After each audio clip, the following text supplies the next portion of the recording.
Big Boss Malayalam season 7 കാലമേ കാതോർക്കുക. ഇത് കഠികാരങ്ങൾ നിലയ്ക്കുന്ന സമയം. Bigg Boss Malayalam season 7 grand finale വേദിയിൽ നെറ്റിപ്പട്ടം കെട്ടി തിടമ്പേറ്റി നിൽക്കുന്ന ഗജവീരനെ പോലെ ഒരുവളിപ്പോൾ തല ഉയർത്തി നിൽക്കുകയാണ്. മലയാളം സിനിമയുടെ അഭിനയ കുലപതി ശ്രീ മോഹൻലാൽ അവസാന നിമിഷം പ്രഖ്യാപിക്കുവാൻ പോകുന്ന ആ പേര് ആരുടേതാണ് എന്ന് കേൾക്കുവാൻ 3.5 കോടി മലയാളികളാണ് കാത്തിരുന്നത്. ജയപരാജയങ്ങൾ ഏത് നിമിഷവും മാറി മറിയുവാൻ സാധ്യതയുണ്ട് എന്ന് വിധി എഴുതിയ ഒരേ ഒരു സീസൺ. അതെ, അവസാന നിമിഷവും ശ്വാസം അടക്കി പിടിച്ചത് ആരായിരിക്കും എന്നറിയുവാൻ കാത്തിരുന്ന ജനങ്ങളുടെ മുൻപിൽ ലാലേട്ടൻ ആ പേര് ഉറക്കെ പ്രഖ്യാപിച്ചിരിക്കുന്നു. Bigg Boss Malayalam season 7 title winner Anumol. ഈ സീസൺ ആരംഭിച്ച 1-ാം ദിവസം മുതൽ ഈ 100-ാം ദിവസം വരെയും നിരന്തരമായ ആക്രമണത്തിന്റെ നീർച്ചുഴിയിലേക്ക് നിരന്തരമായി നിപതിക്കേണ്ടി വന്നൊരു പെൺകുട്ടി. അപവാദ പെരുമഴയായിരുന്നു അകത്തും പുറത്തും അവൾക്ക് അഭിമുഖീകരിക്കേണ്ടി വന്നത്. ആർട്ടിഫിഷ്യൽ കുലസ്ത്രീ എന്നും കെട്ടിലമ്മയെന്നും ഒളിഞ്ഞുനോട്ടക്കാരി എന്നും കരച്ചിൽ റാണിയെന്നും അങ്ങനെ എണ്ണിയാൽ ഒടുങ്ങാത്ത അപരനാമങ്ങൾ അവർക്ക് ചാർത്തിക്കൊടുത്ത എല്ലാവരുടെയും മുൻപിൽ ചങ്കടച്ചു പോകുന്ന ഒരു മറുപടിയുമായി ഇന്ന് ലാലേട്ടൻ എത്തിയിരിക്കുന്നു. നിങ്ങളെല്ലാവരും ചവിട്ടി അരച്ച് ചണ്ടിയാക്കി ഒരു മൂലയ്ക്ക് മാറ്റിയിട്ട ഒരു പാവം പെൺകുട്ടിയെ ഇവിടെ ഇതാ ഒരു ജനത നെഞ്ചോട് ചേർത്തിരിക്കുന്നു. ഇനി അവൾ ആർട്ടിഫിഷ്യൽ കുലസ്ത്രീയുമല്ല, കെട്ടിലമ്മയുമല്ല.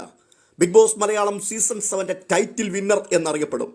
നിരന്തരമായ ആക്രമണങ്ങൾ കൂടി ഒരു പെൺകുട്ടിയുടെ ജീവിതം തന്നെ നശിപ്പിച്ചില്ലാതെയാക്കുവാൻ അകത്തും പുറത്തും അവിശുദ്ധ കൂട്ടുകെട്ടുകൾ അനവരതം കെട്ടിപ്പടുത്തുകൊണ്ടിരുന്നപ്പോൾ അത് കണ്ടും കേട്ടും ഹൃദയം തകർന്നുപോയൊരു ജനത ഒരുമിച്ച് തീരുമാനമെടുത്തു.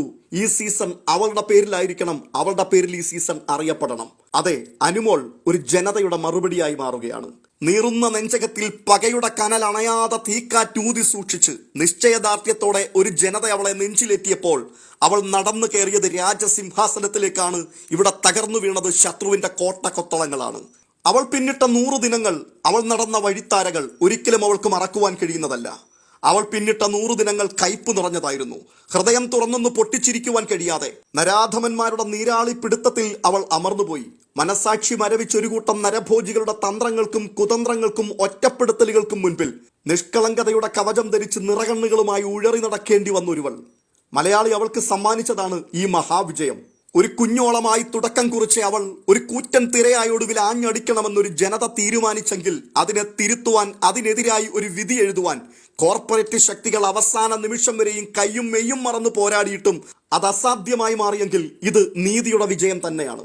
തൊപ്പിയും മൈജിയും പിന്നെ നാട്ടിലുള്ള ക്ഷുദ്രശക്തികളെല്ലാം ചേർന്ന് വാരിക്കുഴി തീർത്തുവെങ്കിലും അതിന്റെ നടുവിലൂടെ അവൾക്ക് നടന്നു നീങ്ങുവാൻ കരുത്തു പകർന്നത് നന്മയുടെ പ്രതീകങ്ങളായ അമ്മമാർ, ഏട്ടന്മാർ, ചേച്ചിമാർ, അച്ഛന്മാർ, അനുജന്മാർ അവരോരോരുത്തരുമായിരുന്നു.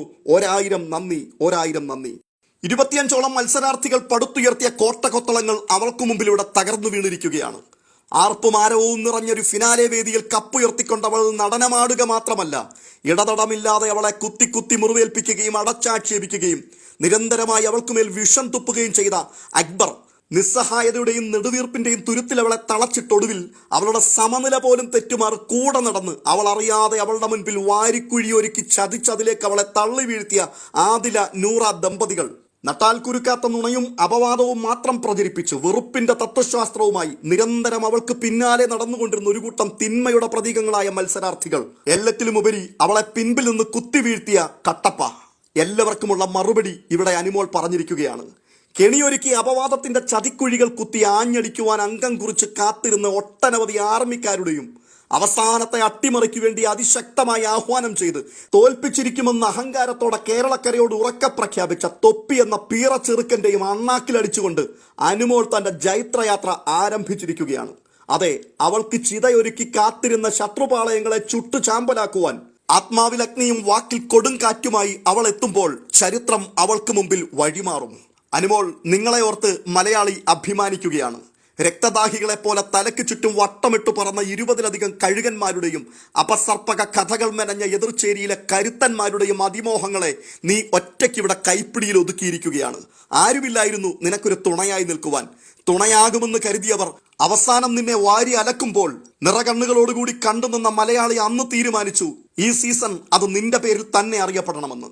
ഇവിടെ ഇതാ വെല്ലുവിളികൾ ഏറെ കണ്ടവൾക്ക് എന്ത് കൊടുങ്കാറ്റ് എന്ന ഭാവേന ശാന്തതയുടെ പ്രതീകമായി സൗമ്യഭാവത്തോടെ Bigg Boss Malayalam season 7 finale വേദിയിൽ അവൾ തല ഉയർത്തി നിൽക്കുകയാണ്. താളം പിഴയ്ക്കാത്ത ചുവടുകളും ഉന്നം തെറ്റാത്ത വാക്കുകളുമായി ശത്രുവിന്റെ പാളയത്തിൽ നിരന്തരം ദുരന്തം വിതച്ച പെൺകരുത്ത്. മലയാളം ബിഗ് ബോസിന്റെ ചരിത്രത്തിൽ ഇങ്ങനെ ഒരുവൾ ഒരിക്കലും ഉദയം ചെയ്തിട്ടില്ല എന്ന് പ്രേക്ഷക ലക്ഷങ്ങളെ കൊണ്ട് ആവർത്തിച്ചു പറയിപ്പിക്കുവാൻ വേണ്ടി കാലം കാത്തുവച്ച മറുപടി അനുമോൾ. മുഴുവൻ ചിന്തകളും പ്രതീക്ഷകളും ഒരു ജനത അവൾക്കുമേൽ അർപ്പിക്കുമ്പോൾ ആ പ്രതീക്ഷകൾക്ക് ഒട്ടും കോട്ടം തട്ടാതെ അത് മാർവോടടുക്കിയ അവസാന നിമിഷം വരെ കാത്തു സൂക്ഷിച്ച അനുഗ്രഹീതയായ പെൺകുട്ടി കാലം കാതോർക്കുകയാണ്. ചരിത്രം വഴിമാറുകയാണ്. ആസ്വാദകർക്കും കൂടെ കളിച്ചവർക്കും കളിയെ നിരൂപിച്ചവർക്കും കളിപ്പിച്ചവർക്കും കളിയാവേശം പകർന്നു നൽകി മുന്നേറിയപ്പോൾ തന്നെ കരുത്തരായ എതിരാളികളുടെ മർമ്മത്ത് തന്നെ ആഞ്ഞടിച്ചവരെ നിലംപരിചാക്കി കളഞ്ഞ കരുത്തിന്റെ പ്രതീകമായി അനുമോൾ മാറുകയാണ്. അതെ, അവൾ തന്റെ പടയോട്ടം ഇവിടെ വിജയകരമായി പര്യവസാനിപ്പിച്ചിരിക്കുന്നു. വീണ്ടും പറയട്ടെ, ഇത് മലയാളക്കരയുടെ ബിഗ് ബോസ് പ്രേക്ഷകരുടെ ലക്ഷക്കണക്കിന് വരുന്ന അച്ഛനമ്മമാരുടെ, ചേട്ടന്മാരുടെ, അനിയന്മാരുടെ, അനിയത്തിമാരുടെ പ്രതീക്ഷയും സ്വപ്നവുമാണ്. Bigg Boss Malayalam season 7 finale വേദിയിൽ നിന്നുകൊണ്ട് ലാലേട്ടന്റെ കരങ്ങളിൽ നിന്നും ഈ കപ്പുകൾ ഏറ്റുവാങ്ങുന്നത് രണ്ട് കൈകൾ മാത്രമല്ല, പ്രേക്ഷക ലക്ഷങ്ങളുടെ കരങ്ങളാണ്. അനുമോൾ അനുമോൾ അനുമോൾ എന്നാർത്തലയ്ക്കുന്ന ജനലക്ഷങ്ങളുടെ ശബ്ദം കൊണ്ട് ഈ അന്തരീക്ഷം ഇന്ന് മുഖരിതമാകുവാൻ പോവുകയാണ്. അതെ, ഇത് ഒരു മനുഷ്യന്റെ വിജയമല്ല, ഒരു പെൺകുട്ടിയുടെ വിജയം മാത്രമല്ല, ഇതൊരു ജനതയുടെ വിജയമാണ്. ധാർമ്മികതയുടെയും അധാർമികതയുടെയും നേർക്കുനേർ പോരാട്ടത്തിൽ, നീതിയുടെയും അനീതിയുടെയും മുഖാമുഖമായിട്ടുള്ള പോരാട്ടത്തിൽ എതിരാളിയെ ബഹുദൂരം പിൻപിലാക്കി വിജയിച്ചു കയറിയവരുടെ ആഹ്ലാദാരവമാണ്. കെട്ടിലമ്മയെന്നും ആർട്ടിഫിഷ്യൽ കുലസ്ത്രീ എന്നും നാടകറാണിയെന്നും കരച്ചിൽ റാണിയെന്നും കുലസ്ത്രീ, അമ്മായി, ഇങ്ങനെയൊക്കെ എണ്ണിയാലൊടുങ്ങാത്ത അപരനാമങ്ങൾ നൽകി അവളെ നിരന്തരമായി ആക്ഷേപിച്ചൊതുക്കുവാൻ ശ്രമിച്ചവർക്ക് ഇനി ഒരു മൂലയിലേക്ക് മാറിയിരുന്ന് കരയാം. അഹങ്കാരിയെന്നും കാപട്യത്തിന്റെ മുഖമുദ്രയെന്നും സംസ്കാരശൂന്യെന്നും ചാപ്പ കുത്തിയവർക്ക് അവരുടെ കാൽച്ചുവട്ടിലെ മണ്ണൊലിച്ചു പോയത് തിരിച്ചറിഞ്ഞ് ഇരുളിലേക്ക് ഓടി മറയാം. ബിഗ് ബോസ് മലയാളം സീസൺ 7 ഒരു കപ്പുണ്ടെങ്കിൽ അത് ഉയർത്തുന്നത് ഞാൻ തന്നെയായിരിക്കും എന്നുള്ള നിശ്ചയദാർഢ്യത്തോടുകൂടി 5 വർഷത്തെ കഠിനമായ പരിശ്രമത്തിന്റെ ഒടുവിൽ അംഗം കുറിച്ചുകൊണ്ട് ഗോധായിലേക്ക് ഇറങ്ങിത്തിരിച്ച അനീഷ് എന്ന ഒറ്റയാൻ, ആ ഒറ്റക്കൊമ്പന്റെയും മസ്തകത്തിലടിച്ച് ഗംഭീര വിജയവുമായി അനുമോളിത രാജ കിരീടം ചൂടിയിരിക്കുന്നു. നാടും നഗരവും ഇനി കാത്തിരിപ്പിലാണ്. ഒരു വമ്പൻ വരവേൽപ്പ് നൽകി അവളെ ജന്മനാട്ടിലേക്ക് ആനയിക്കുവാനുള്ള കാത്തിരിപ്പ്. പാതയോരങ്ങൾ അവളുടെ കൂറ്റൻ കമാനങ്ങൾ ഉയർത്തിക്കൊണ്ട് ആഘോഷത്തിനായി അണിഞ്ഞൊരുങ്ങുവാൻ പോവുകയാണ്. പ്രിയപ്പെട്ട അനുമോൾ, ഈ സീസൺ നിങ്ങളുടേതായിരുന്നു, നിങ്ങൾക്കുള്ളതായിരുന്നു. നിങ്ങൾ സൃഷ്ടിച്ച കണ്ടന്റുകളായിരുന്നു കേരളത്തിലെ സോഷ്യൽ മീഡിയ മുഴുവനും പാറിപ്പറന്നു നടന്നതും ചർച്ചയായതും. മറ്റാരെങ്കിലും എന്തെങ്കിലും വാർത്തകൾ അവിടെ സൃഷ്ടിച്ചിട്ടുണ്ടെങ്കിൽ അതും നിങ്ങളോടുള്ള ബന്ധത്തിൽ മാത്രമായിരുന്നു. ബിഗ് ബോസ് മലയാളം സീസൺ 7 അണിയറ പ്രവർത്തകർ നിങ്ങളെ നന്ദിയോടെ ഓർക്കും. അവർക്ക് ചാകരയൊരുക്കിയത് അനുമോൾ നിങ്ങൾ മാത്രമാണ്. നിങ്ങളുടെ കണ്ണുനീർ കണ്ടപ്പോൾ പൊട്ടിക്കരഞ്ഞ ഒരു ജനത പുറത്തുണ്ട്. അവരൊരുമിച്ച് നിങ്ങൾക്ക് വേണ്ടി കരം കോർത്തപ്പോൾ, ഐക്യദാർഢ്യത്തോടു കൂടി നിങ്ങൾക്ക് വേണ്ടി അവർ മുന്നേറിയപ്പോൾ, തൊപ്പിയും കുപ്പിയും അവന്റെയൊക്കെ ചെരുപ്പിന്റെ വള്ളി ഉൾപ്പെടെ ആ കൂട്ടത്തിൽ പറിച്ചവർ തെരുവിലിറങ്ങു. ഇത് ആഘോഷത്തിന്റെ നിമിഷമാണ്, ആഹ്ലാദത്തിന്റെ നിമിഷങ്ങളാണ്. അതെ, മലയാളക്കരയെ ഒരുമിച്ച് അനുമോൾ അനുമോൾ അനുമോൾ എന്ന് നിർത്താതെ ശബ്ദമുയർത്തുമ്പോൾ ആ പ്രേക്ഷക സമൂഹത്തോട് ഞാൻ പറയുകയാണ്, ആഹ്ലാദിക്കുക, അർമാദിക്കുക. ഇത് നിങ്ങളുടെ നിമിഷമാണ്, നേരിന്റെ വിജയമാണ്. അതിൽ പങ്കാളികളായി തീരുവാൻ നമുക്കും ഭാഗ്യം ലഭിച്ചിരിക്കുന്നു.